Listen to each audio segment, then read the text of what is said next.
I'm Kaitlin Gallucci, and I'm the Communications Manager at Historic Huguenot Street, which is a nonprofit 10-acre National Historic Landmark District dedicated to preserving historic buildings, artifacts, and manuscripts, and promoting the stories of the Huguenot Street families who founded New Paltz. If you missed our show last week with Huguenot Street's Registrar and Curatorial Assistant Ashley Trainer, you can listen to it anytime on Historic Huguenot Street's SoundCloud and YouTube. And just a reminder, you only have until this Sunday, September 25th, to see our two current exhibits, Powder Horns, an early American art form, and Slavery in New Paltz, which are on display in the Dubois Fort at 81 Huguenot Street. We host rotating exhibits throughout the year, and those exhibits are free and open to the public. So you don't need to buy a tour ticket to see our exhibits. As long as the visitor center is open, which it is 6 days a week, then our exhibits are open. Tonight, we'll be talking about a couple of events coming up at Historic Huguenot Street this week and next. This Saturday, we'll have a cider and food pairing event at the Dubois Fort with Angry Orchard and Chef Sean Hubble as part of our Old Fort History Club event series. A lot of longtime New Paltz locals recall that the Dubois Fort on Huguenot Street used to be a restaurant called the Old Fort. That restaurant opened in the 30s and it closed in 1990. We always hear from people about their memories of the Old Fort restaurant, so we decided to launch a regular event series for Old Fort History Club members to give folks the opportunity to enjoy food and drink at the Old Fort like people used to. A little bit about Chef Sean. Born and raised in Central America, Sean discovered his culinary potential working as a sous chef. He then attended the Culinary Institute of America in Hyde Park and earned his degree in culinary arts in 2005. Chef Sean's philosophy includes using fresh, local ingredients and experimenting with new ideas and techniques. And Angry Orchard, well, everyone knows Angry Orchard, but after crafting ciders for 20 years, Angry Orchard recently purchased its own 60-acre orchard in the Hudson Valley in Walden, New York. The orchard has been a farm since the 1700s, and the first apple trees were planted about 100 years ago. As Angry Orchard explains, the Hudson Valley offers some of the best conditions in the country for growing apples. So this should be a great event. And in addition to the cider and food pairings, we'll have a talk given by food historian Peter G. Rose. Peter is also a member of the board at Historic Huguenot Street. She has been researching the influence of the Dutch on the American kitchen since the early 1980s and has published a number of books on the subject, some of which will be available for purchase at our museum shop, and Peter will be signing them. She'll also be speaking about some of the historic cookbooks in our archives. And speaking of which, tonight I am joined by Historic Huguenot Street's Archivist and Librarian Carrie Allmendinger. Hi, Carrie. Hey. Thank you for being here. You're very welcome. So first of all, can you tell us a bit about what you do as an archivist and librarian? Well, the very, very bare bones definition of my job is I handle the papery stuff. Right. If you come in and ask what I do, that's what I'll tell you. I handle the papery stuff. I handle, and I think it's the most exciting for a lot of people, is the archives, which is, documents going all the way back to the 1600s. I manage the library, and I also handle records of the museum, which is like our meeting minutes and all that. Mm-hmm. So pretty much it's organizing that information, making it available, collecting it as well, pretty much all of that stuff. Yeah. And so you've helped Peter to access and research some of the historic cookbooks in our archives, correct? Mm-hmm. Once or twice. And she's researched with us for a while, like before my time. She remembers the way, like, she's like, I remember it's in this box. It was years ago, but it was right in that box. She can Wow. She can define where she's found things. And I'm like, okay, sure. That's helpful. Yeah, because when I first got there, and I'm like, okay, I'm going to believe you, it's in that box. Yeah. And there it is, it's in that box. She knows how it's pretty much when you get into it and you do your own research, it's pretty much your own, like, I see it as this. It's a blue, like, librarians have this too. It's a blue book. It's in white writing on the cover. but that's all I remember. Sure. And I mean, there's so much there. There is. And I'm sure, yeah. And she remembers recipes in those that I'm like, I'm not sure which cookbook it's from, but she'll say, I think it was in this person's, or it might have been this person's, but I'm pretty sure this person's, which is great because we don't have an index to that level that says, oh, like our love cakes recipe, that's in this person's, or ginger snaps. They're in this recipe. It's this recipe we're looking for by this person. You know, it's not pared down to that level. So she is so amazing at what her knowledge of food and food history, and also recipes, that she just has a different way and just a more in-depth way of pointing out what's unique about recipes that I just don't see. Right. Yeah. That memory is probably very helpful then when she's doing more research. And also, I mean, I guess it makes sense if you think about that. It's been over 30 years that she's been, doing this. So she has articles all over the place on just historic cooking, especially with Dutch heritage. Awesome. So can you tell us a bit about these archival cookbooks, the ones that, Peter will be talking about this Saturday? Are they very different from cookbooks today? Yeah, most of the cookbooks we have are from like the later 1800s. Some are from the early 20th century. But most of these are handwritten recipes that people just collected over the years. They may have gotten them from a friend or an aunt, or they're just recipes that maybe they knew. Most of them they're all handwritten. And when you read them, you realize with your modern day cookbook, you'll see, okay, here's all your ingredients, make a batter, throw it in the oven at 350 for an hour. Right. You don't have that. You don't have temperature. You don't have time. Oh, you're right. Some of them might say, like, put it in a slow oven or a cool oven or a hot oven if it's like a bread. A lot of them don't even have that. So it's just kind of, I guess you kind of knew that a cake went in at a probably when it felt like this temperature, whatever temperature gauge they had. But I kind of looked into that a little bit. It's because electric ovens came around in the late 1800s. Gas was earlier, but didn't really take off until about the same time, maybe a little earlier. And our culture is so different today, where a new thing comes out and we're all like, we're all about that new thing. We're going to get that new thing. And then it was like, well, this still works, so I'm going to keep using this. So it wasn't really like that with the oven? No, unless you happen to have, a lot of disposable income that you could put in an electric oven, plus also do your wiring so you can get that oven, electric to that oven. And also you'll notice with writing style a little bit, because they're just basic instructions, like 2 cups of flour, a cup of sugar, stick of butter. And also one for floating islands, I noticed. This woman wrote in her instructions, don't curdle the milk. And I'm like, yeah, if you looked in a modern recipe book, they're selling you a dream, basically. They're like, here's this beautifully plated meal and these wonderful instructions. They will never tell you, just don't curdle the milk. Right. They'll tell you, like, oh, be careful of your heat, put it on a low heat. Right.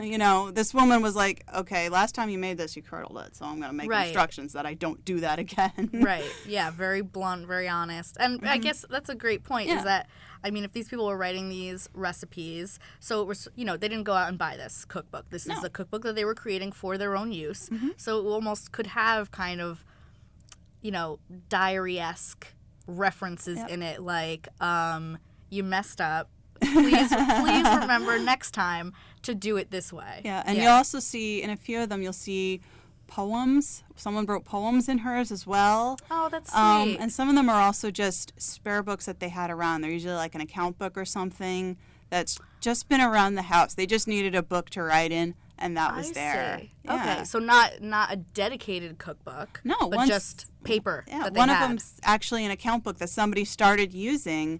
And I guess they were done with it, or it's one of those that it was like their grandfather's or something, and it's just been in the house for 100 years, and they found it, and they're like, great, I have something to put my recipes in.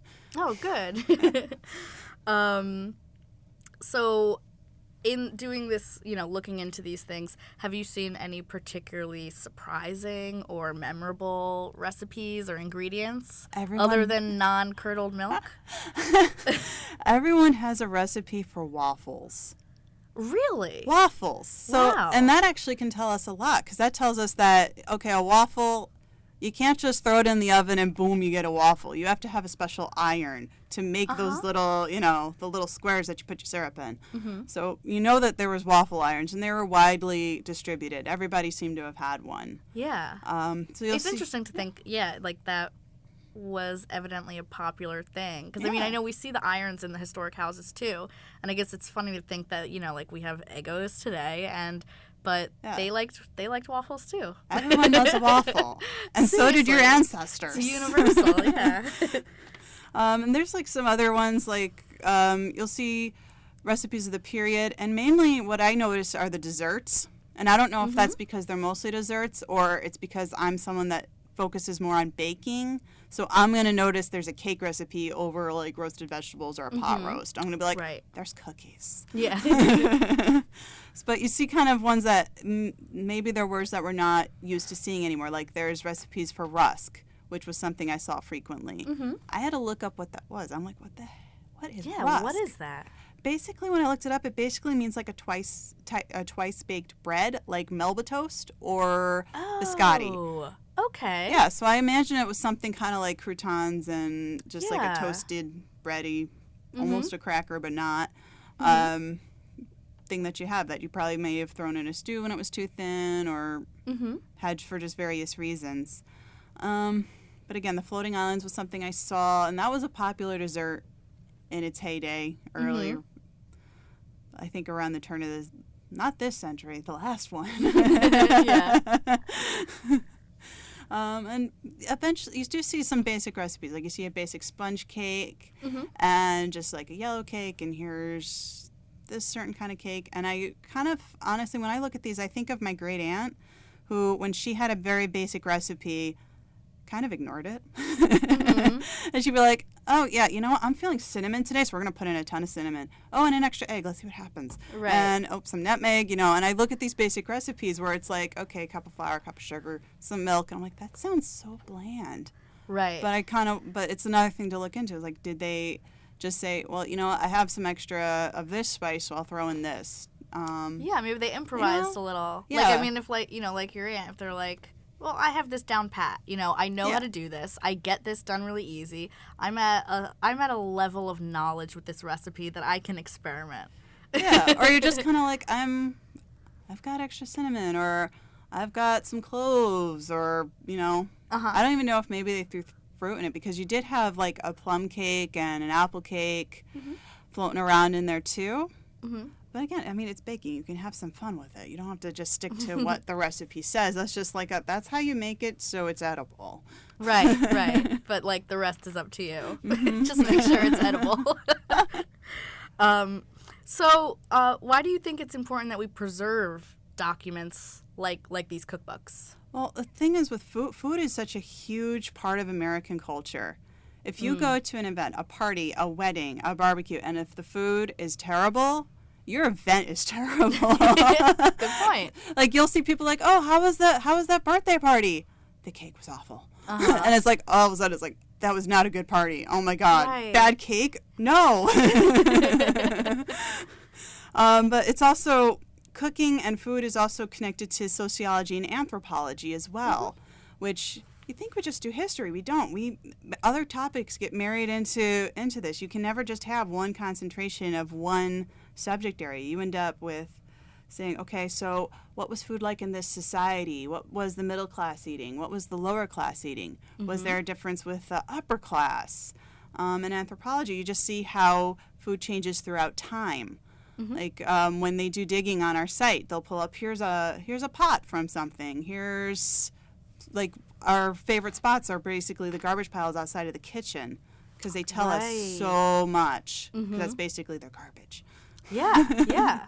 It's pretty much a collection of things that they once owned and then they are just discarded. They're just kind of threw it in the pile. So in addition, those food remains would be the broken pottery, would be the rags that you can't do anything with. They are no longer clothing worthy. They are pretty much disintegrated to the point you can't even scrub with them anymore. So you just find all of this stuff in those piles, and that's also tied in with the cookbooks in the kitchens. Because you'll see some of those, you'll see that pot, and you're like, what did you use that for? Or maybe you'll see, part of a dish that they used, or maybe you'll find actually things they served with, you know?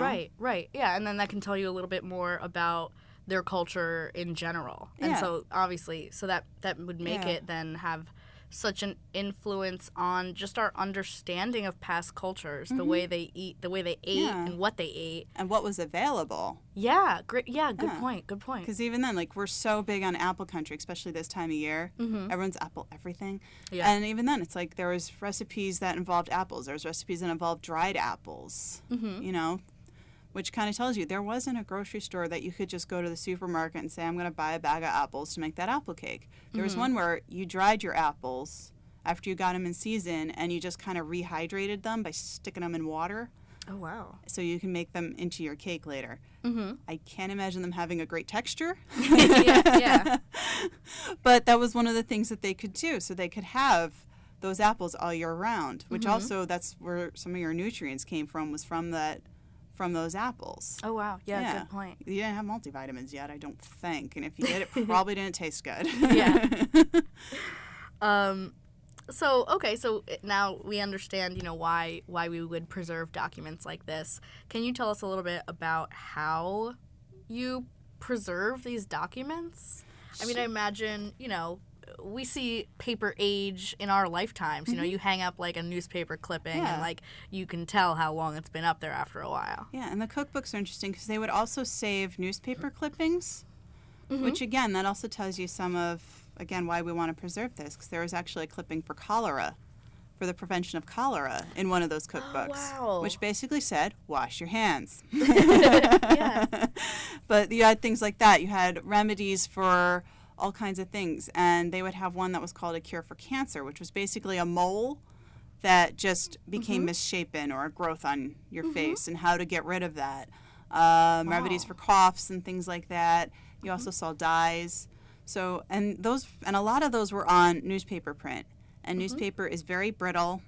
The ink doesn't really last. If anyone's held a newspaper long enough, sometimes you notice that ink comes off on your hands. Oh, yeah. And the paper's not meant to last. It gets brittle, it falls apart, it crumbles, it's very acidic, and that acid will pass on to whatever paper it touches. Okay. Yeah, so one of the things my predecessors did was they removed all the loose pieces of paper from the cookbooks. And that's, okay. Some people think that's right and some people don't, because some people are like, well, I looked through there was this little clipping in between that, and it kind of said a lot in that respect, and it was reacting with the paper. We either could try to save them both, or we could try to lose them both by keeping them in there. Right.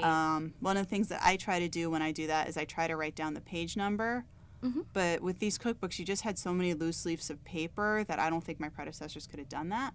Sure. But what they do is they take those loose pages and they put them in like an envelope. Okay. That's acid free. It contains them. It keeps them all into one little area. Some of them are separated by recipe or remedy or other miscellaneous tidbits. There was a few obits thrown in there. Oh, wow. Yeah, just these were kind of like also, I guess, kind of an odd journal of sorts. Mm-hmm. It was just where you kept things. Yeah. But we do that. We also put the books, they are smaller, so they also fit into a larger envelope. Okay. And this is a certain acid-free paper we go to a particular vendor to get. We just don't use what you can get at Staples. Right. Which would so make our lives easier, but that's not the right thing to do. Right. Not exactly the end goal, I No. guess. And another thing we can do to preserve is also to digitize, which a couple of our cookbooks are online partially. I know Clemmy Deo's is, and I believe hers is the one that was the account book, then it was a cookbook. Okay. Yeah. But that one's only on there for a couple of pages. Like you can see, I think she also has a rusk recipe. Oh, yeah. And then a couple cake recipes as well that are on there. And then we also have them all in one box sitting together, which just protects it from your general elements, your dust, your dirt. Also, humans. Yeah, good point. No one means to knock things over, but it happens. It does, yeah. All right, well, great. Right now we're going to take a quick break, but we'll be right back. You're listening to WFNP The Edge. Hi, and welcome back. You're listening to Historic Huguenot Street's weekly program on WFNP The Edge. I'm Kaitlin Gallucci, and I'm joined tonight by Historic Huguenot Street's Archivist and Librarian Carrie Allmendinger to discuss some of the documents in our historic archives. Now, we just chatted a bit about the archival cookbooks, which are neat. I also want to talk about the Slavery in New Paltz exhibit, which is currently on display through Sunday, which includes a number of archival documents. And you helped to identify and select those documents as well? Yeah, I did. It was actually a lot of fun. Part of what we do with our collection system is when we see certain documents that pertain to certain topics, such as slavery or even just the Civil War or Revolutionary War or other major events, we tend to tag them or give them a subject. Like, you'll see this in the library when you look up certain articles or books or something, where you try to use certain keywords to find what you're looking for. And that's how we can dig up some of our documents. And then we also have, I guess, the hidden gems that just didn't get labeled at that time, and you just kind of stumble on them and go, ooh. Sure, yeah, you're there looking for something else, and you find something new. So how, I know you mentioned a little bit earlier about, that part of the job of archives is to collect documents. And so after seeing the Slavery in New Paltz exhibit, I'm wondering what kinds of ways are there that the archives collects documents like that? I mean, for example, in this exhibit, there's a small torn piece of paper that records the birth of an enslaved child, which is amazing to have, but it's also just amazing to think that something like that was saved. How do archives acquire things like that? Well, that one in particular was found in a book. Okay, so that makes sense given what you were saying before about cookbooks. Yeah, is that somebody just had that slip of paper and either they were marking a page or they stuck it in there just to say, okay, I've told the town clerk at the time with the Register of Slaves was called Jacob. I told Jacob about this, so that's done. We're fine. And it just sat in that book for a couple hundred years pretty much, because I think it was it 1813? I can't remember the year, but it was basically it's sat in there for quite some time. We're up to about 200 years since that note was written. Right. Or we're getting close to. And it's something that's been in the family. They might even not have known it was in there because we got the book because it belonged to one of their ancestors that was a descendant of one of the founders of the town. So they might not have had any idea that little slip of paper was in there. Or they might have said, oh, we need to keep that and just here. But most of the things that we have in archives are gifts. People find them in their homes, or they've just been passed down for the generations and generations. They said, it's better that this goes somewhere where it's protected, where it can be shared, and where it can also be shared for generations to come. We're not just saying, okay, look at it, it's great, and that's it. It's like, no, my kids should see it, grandchildren should see this, everyone should see this. So we want to pass things down for a while. I'm trying to think of when we got that Bible. It was actually in a hymn book. I think we got it in the 60s, I think. So, if that was in somebody's house, that little slip of paper could have fallen out onto the ground and been vacuumed up the next day. Nobody would have known what it was. Right. And I mean, if we got it in the 60s, that little piece of paper was already at least 150 years old. Yeah. That's amazing. Yeah, there's so many documents like that where you're just like, you guys kept this. That's amazing. Yeah. And some of them they don't put your ancestors in the best light, but people still felt they should keep them, like the warrant. That was Jacob Hasbrook. That was a different Hasbrook than the town clerk, I believe, but or maybe it was the same. But he put out a warrant in Massachusetts for a black man that owed labor and services to one of his relatives. It was another Hasbrook, and pretty much to this point, it's like, well, he might have been a slave at that point because he owed labor, and it's also you can just see in the crease, just barely, that it was because of the Fugitive Slave Act of 1793. I hope I got that year right. 1793, that they were able to go over state lines to bring him back, to go to find him. I see. And to get that warrant out there for him. And that's just something that, you don't really realize. Like, you just look at it and you just go, wow, like, someone could have easily have hid this, not wanting that to be in their family history. But people are kind of going, this belongs in a museum. Like, someone needs to keep this because it's an important document. It says a lot. So, I mean, this guy could have just been going to see family because they knew he was headed towards Boston. My guess is he probably had family out there, and maybe his mom was sick. Or maybe he honestly just wanted to go back to them. And that's where he was headed. And they were trying to find him and stop him and drag him all the way back to the Hudson Valley, New York. Yeah.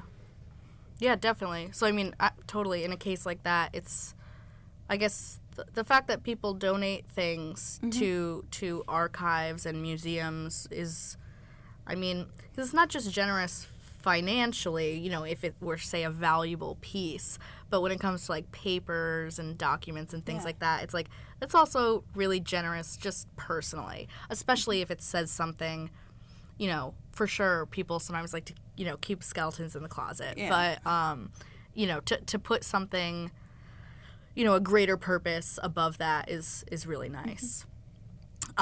So I know the archives and the library also accepts interns and volunteers.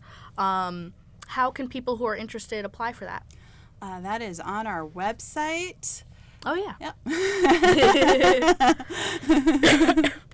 Well, basically fill out the application and just say you want to volunteer for archives.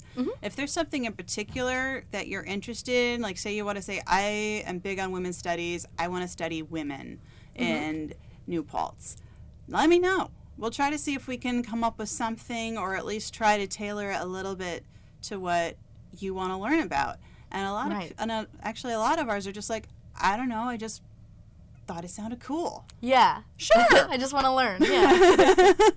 That's great too, because usually I get thrown things and I just throw them back at my volunteers. Like, okay, somebody wants this done. Let's do this. Let's try to do this. Sure. And it'll come out of left field. Right. All right. Well, that's great. Carrie, thank you so much for joining us tonight. You're very welcome. So remember that exhibit that we were just discussing, Slavery in New Paltz, is on display through Sunday in the Dubois Fort, and our cider and food pairing event with Chef Sean Hubble, Angry Orchard, and food historian Peter G. Rose is this Saturday at the Dubois Fort at 5 p.m., and there you'll get to hear more about some of these cool historic cookbooks. You can register for that event now and become a member of the Old Fort History Club at huguenotstreet.org. Before we wrap up, I want to mention one more thing that should be of interest to New Paltz, and that is the Fireball Run is coming to Huguenot Street next Friday, September 30th.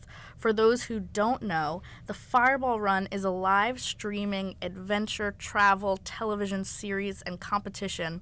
And for this year's 10th season, 40 teams are competing in a legendary 8-day, 2,000-mile road rally to locate America's most obscure places and historic artifacts.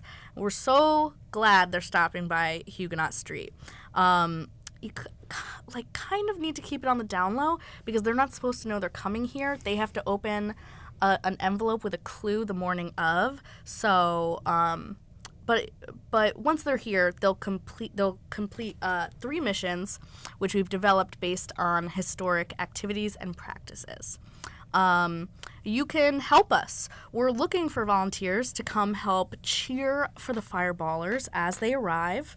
So you can be on this live streaming series, and then you'll see yourself on Amazon Prime. They're on this road trip in the Northeast for 8 days. They'll be stopping by a lot of different places, and it would just be really cool if New Paltz could have a big, excited crowd. So please come out to Huguenot Street on Friday, September 30th, from 10:30 a.m. to 12:30 p.m. and contact us at huguenotstreet.org if you're interested in doing that or interested in volunteering. We're wrapping up now, but listeners can tune in every Thursday at 7:30 p.m. for the rest of the semester at WFNP.org or 88.7 FM to hear more from Historic Huguenot Street. You can also follow us on social media and sign up for our email list to stay informed on what's happening on the street. Thanks for listening. WFNP.